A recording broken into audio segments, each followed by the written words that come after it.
Welcome to Donmar TV News Channel. Sige, kay hanapin ko pa dito kung ano pang mga sinasabi ni Banat Bay tungkol kay Isko Moreno. Siyempre, tayo tao lang tayo. Naintindihan ko kayo, naunawaan ko kayo, gusto nyong manalo kandidato ninyo. Kung gusto nyong manalo yung kandidato ninyo, gusto din naming manalo ang kandidato namin. Pero bawat isa tayo, unawain natin na Pilipino tayo. Oh. Tingnan mo ha. Oh, pakinggan nyo.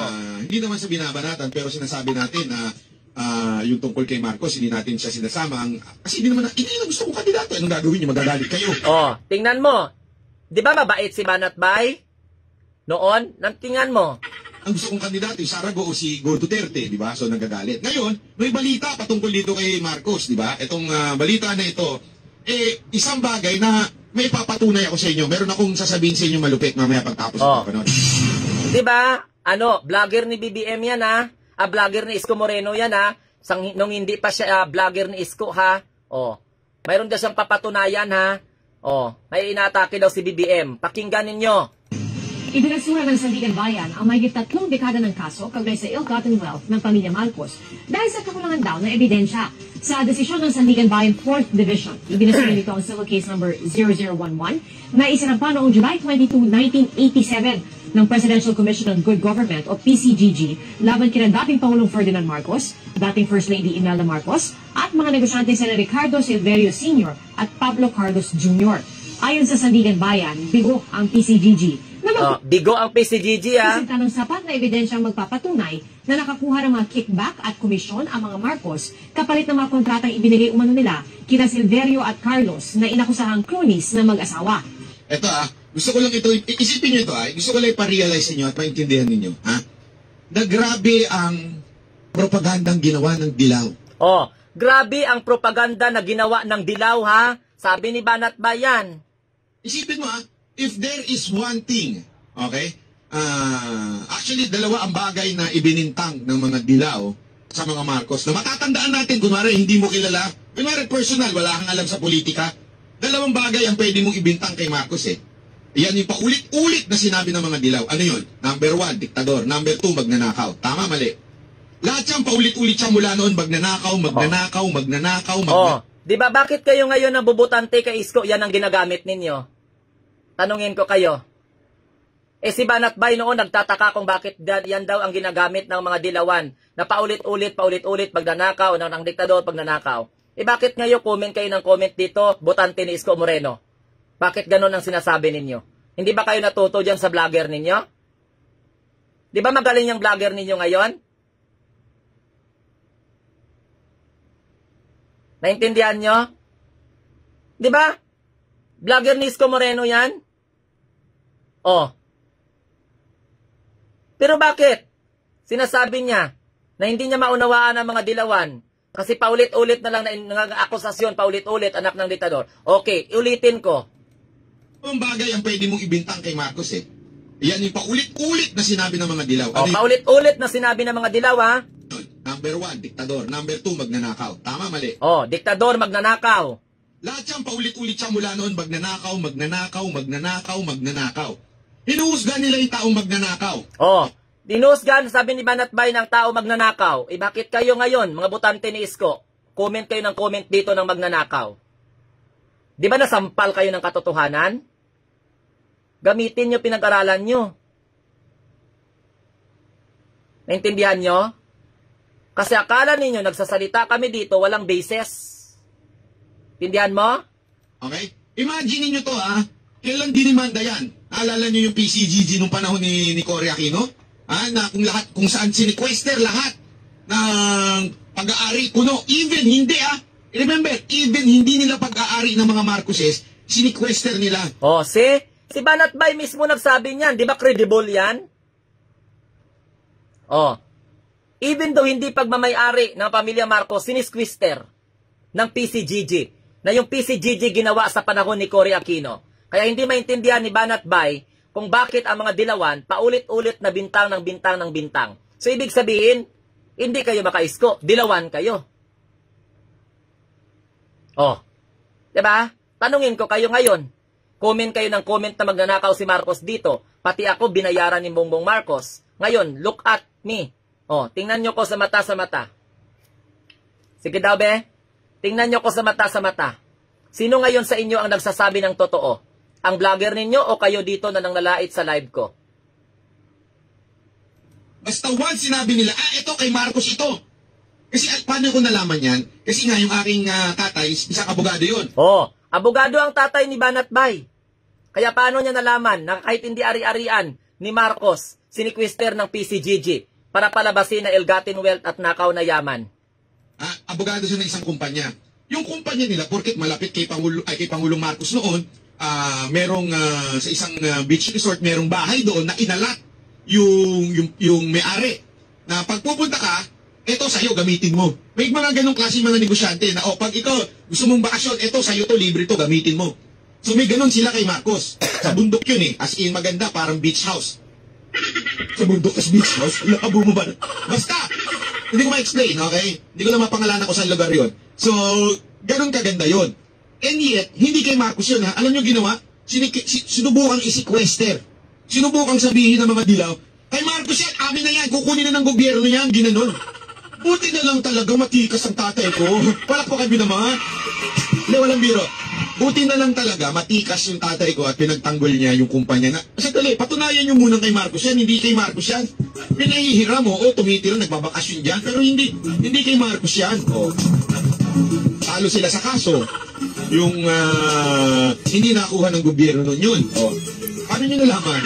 Hindi na alamin eh. So, ganun na nangyayari. Tapos ano pa, ang dami pa nilang mga pinagsasabing ninakaw daw, ganito, yung ginto na. Kaya ako naiinis. Diyan sa lintik na ginto na yan eh. Diba? Naiinis si Banat Bay sa lintik na ginto. Pero ano ngayon ang kanyang topic? Ginto, diba?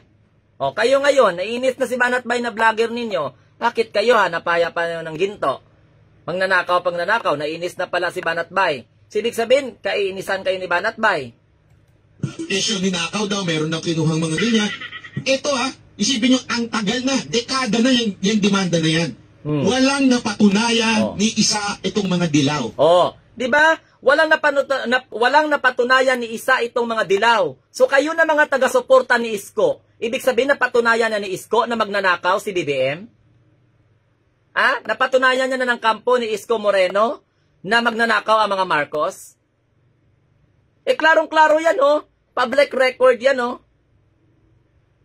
Si Banat Bay mismo ang nagsabi niyan na walang napatunayan na may ninakaw ang mga Marcos. So, ibig sabihin, kung walang napatunayan ang mga dilawan, so, ibig sabihin, maganda ang intelligence ninyo kasi kayo na mga taga-Isko, na ang hilig mag-istorbo sa live, may napatunayan ka. Di supalpal ka na naman. Naintindihan mo? Supalpal ka na naman. Alam nyo kung bakit? Ano sabi dito? Ang sabi dito, hindi tumayo. Hindi tumayo yung ebidensya laban kay Marcos. Di ba?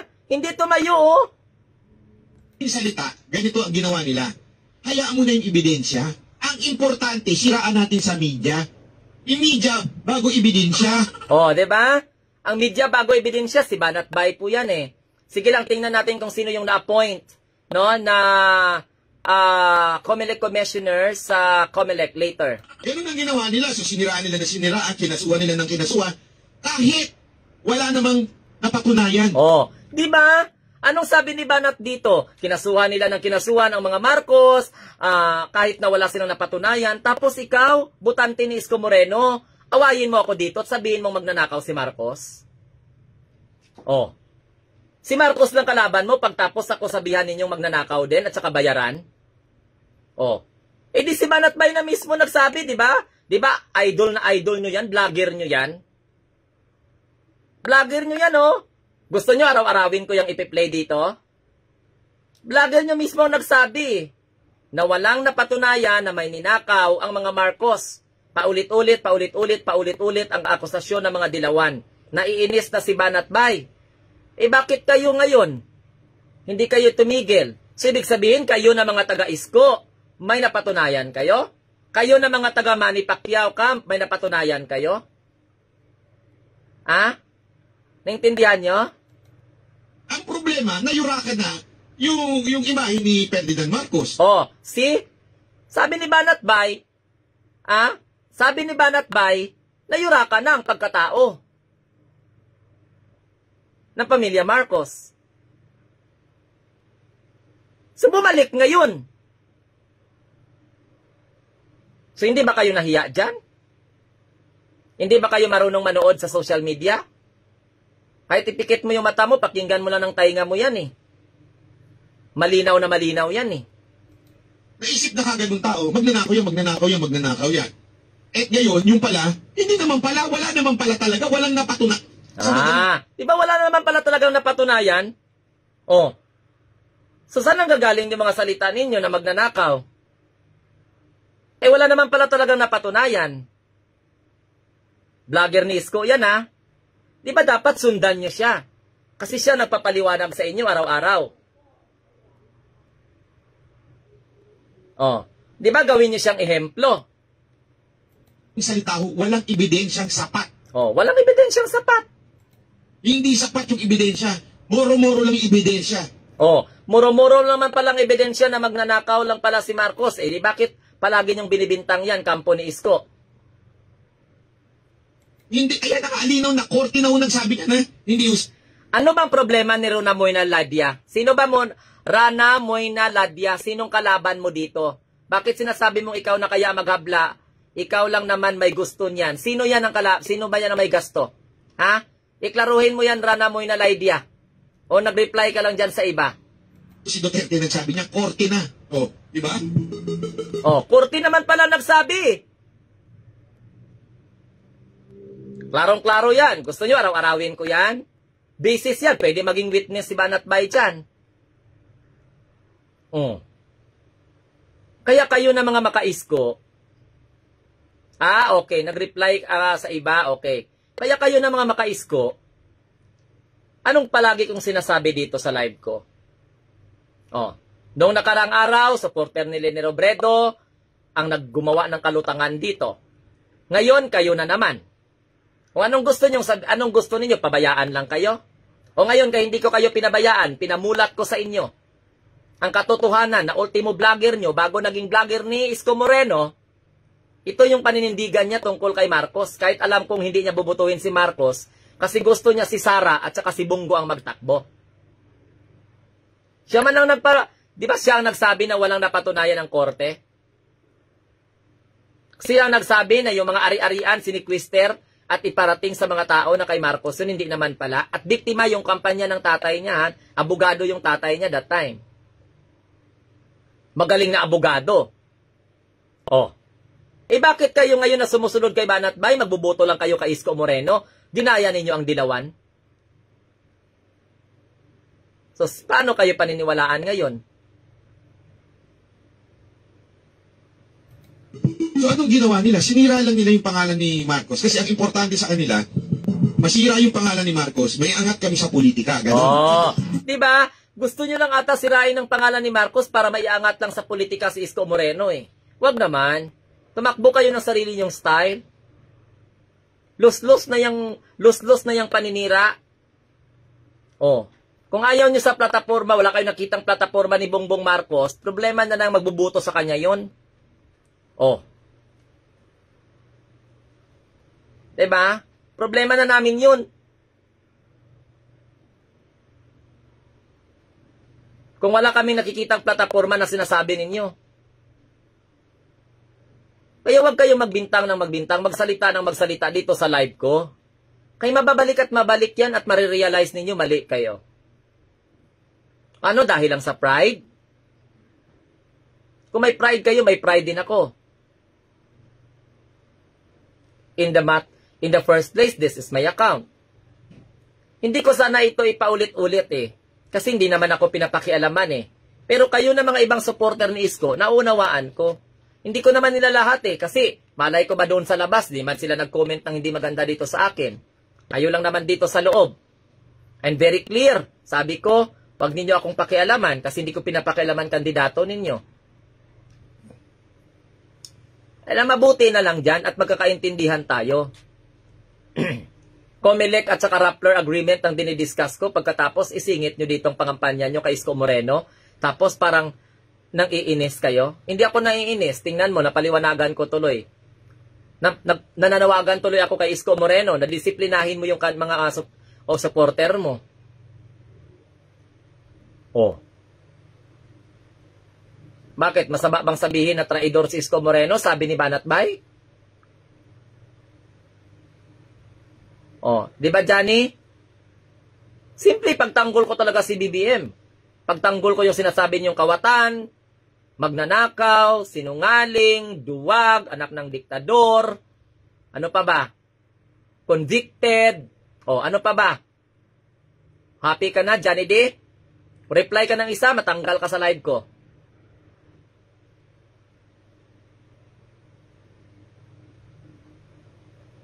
Are you in or are you out?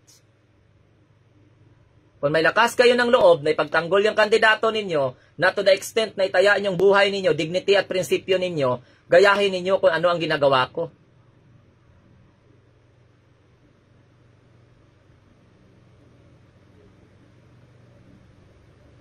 Diba? Because this is my commitment. Hanggat may internet, may signal ang internet ko, hanggat may signal ang internet ko, hindi ako titigil ipaliwanag sa tao na tama ang tinindigan kong prinsipyo. Pero ginagalang ko kung ano ang prinsipyo ninyo.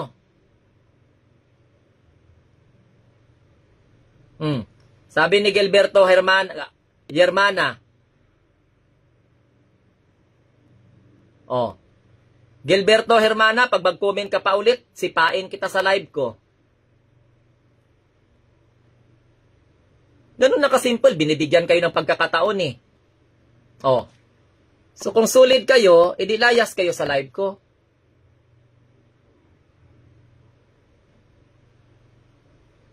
Ginabigyan kayo ng pagkakataon na huwag nyo akong bastusin. Huwag kayong mag-message ng magnanakaw dito. Paliliwanag ko na nga sa inyo, kampo ni Isko Moreno nagsabi na wala nang nakaw si Marcos.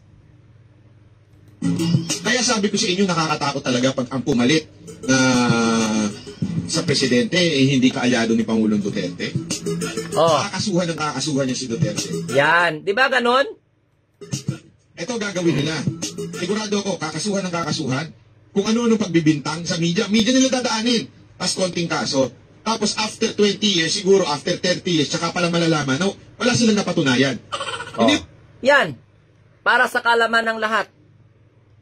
Ngayon, lumabas ngayon ang komentary tungkol sa kandidato ninyo. Kayo lang naman ang atat na nangangaaway. Ako sa totoo lang, wala akong inaway ng mga vlogger. Wala akong kinumentara ng ganito. Wala akong ininis na vlogger ni Isko Moreno. Kahit ikaw na nag-comment dito, hindi kita kilala. Oh. So ngayon, anong nangyari? That is the reason why that learn how to respect. Ang ganda ng paliwanag natin dito. Oh. With regards to the agreement of Comelec and Rappler, isingit yung kandidato ninyo para sa akin, walang kwenta yan. Kung kayo naniniwala sa kandidato niyo, doon, sarili nyong bullpen yan. Sarili nyong boto yan. Ilang beses na sinasabi ko sa inyo, mamili man yung kandidato nyo ng boto, hindi kayo pagpapalit prinsipyo at paninindigan ko. Kung kayo, suporta lang kayo kay BBM, kay ano tawag nito, kay Isko Moreno at saka kay Leni Robredo, gamit yung keyboard ninyo, oh. Diba? Dito lang kayo magaling, oh, sa keyboard. Are you satisfied? Oh. Alam ninyo, dapat ang gagawin ng supporter ni Leni at saka supporter ni Isko, ganon. Makinig kayo sa vlogger ng kalaban nyo. Nagets nyo? Makinig kayo. Pagkatapos, pasinungalingan ninyo sa sarili ninyong social media platform.